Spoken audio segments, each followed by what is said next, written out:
Magandang hapon po. Isang pasahero ang patay at mahigit 70 ang naospital sa salpukan ng dalawang bus sa Tuba, Benguet. Sinisilip sa investigasyon kung nang nawala ng preno o lagpas sa bilang ang mga sakay ang isang nadisgrasyang bus. Nakatutok si Jamie Santos.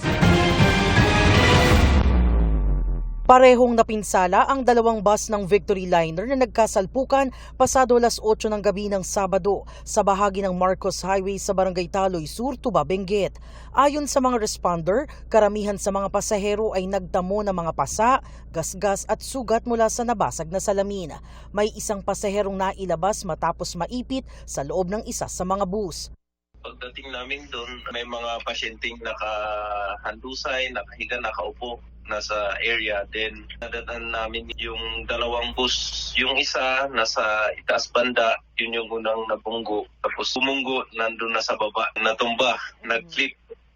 Yan. Meron isang patient na naipit sa bus pero luckily na-extricate naman. Sa datos ng Tuba MDRRMO, umabot sa 75 pasahero ang kanilang nirespondihan at dinala sa iba't ibang ospital. Kinumpirma ng Victory Liner na may isang pasaherong nasawi.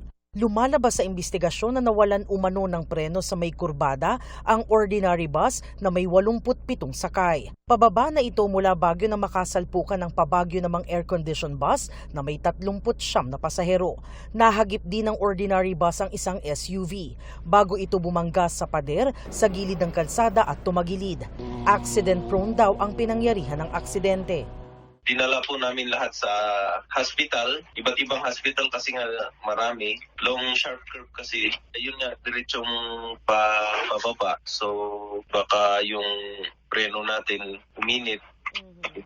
Kaya bumigay na. May mga tinitignan ng sanhi ng disgrasya ang pulisya. Sa initial na investigasyon po natin, sir, is ang claim ng yung isang bus is nawalan siya ng preno, which is i-confirm naman natin dito sa ginagawa nating investigasyon. Sasama namin sa investigation, sir, kasi ang capacity ng bus natin is 68, sa initial investigation natin is 87 ang sakay po niya. Sa kanilang pahayag, humingi ng pasensya sa disgrasya ang Victory Liner. Nagsasagawa na rin sila ng internal investigation at nakikipagtulungan sa mga otoridad at ahensyang nakatutok sa disgrasya. Jamie Santos, nakatutok, 24 oras.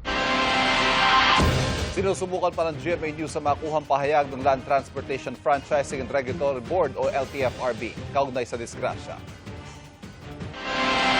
Sa disgrasya sa Maasin, Iloilo, 3 naman ang patay nang bumangga sa puno ang isang truck.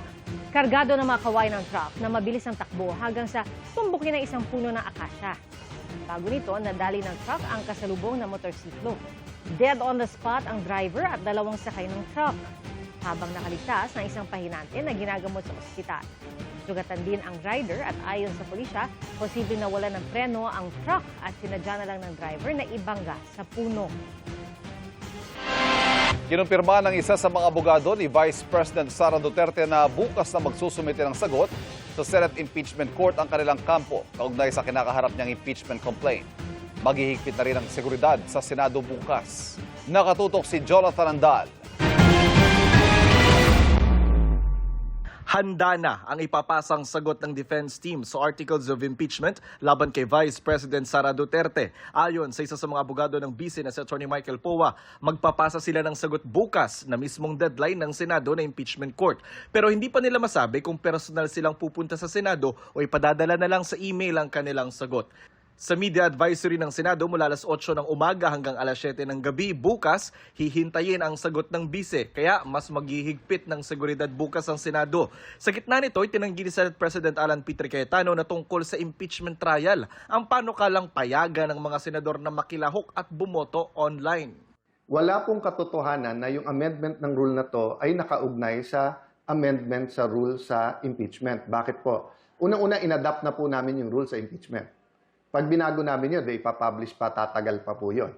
Sa July 6, sisimula ng paglilitis kay Duterte. Para matiyak ang seguridad sa Senado, oras na magsimula ng impeachment trial, nakikipag-ugnayan ng NCRPO o National Capital Region Police Office sa OSAA o Office of the Sergeant at Arms. Regarding po dun sa paglalagay natin ng barrier, magdidepende po yan sa magiging koordinasyon po natin sa loob ng Senado. Sa ngayon po, ang nilalagay na lang po natin is yung ating mga personnel na para ma-ensure po na kahit na may mga dumadating po or may mga ralista na nagkakatipon-tipon ay maayos pa rin po yung flow ng traffic sa paligid po ng Senate.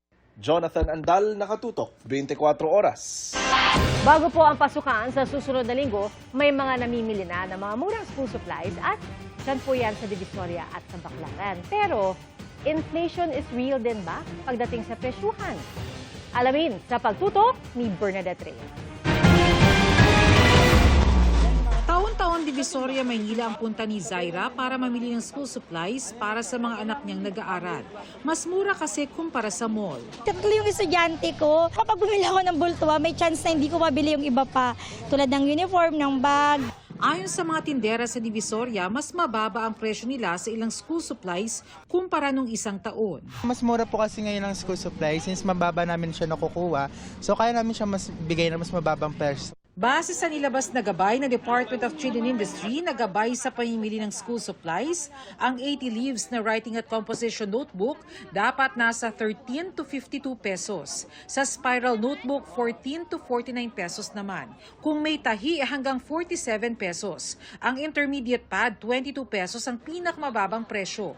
Ang kada piraso naman ng mga panulat, 12 to 18 pesos sa lapis at 3 to 21 pesos sa ballpen.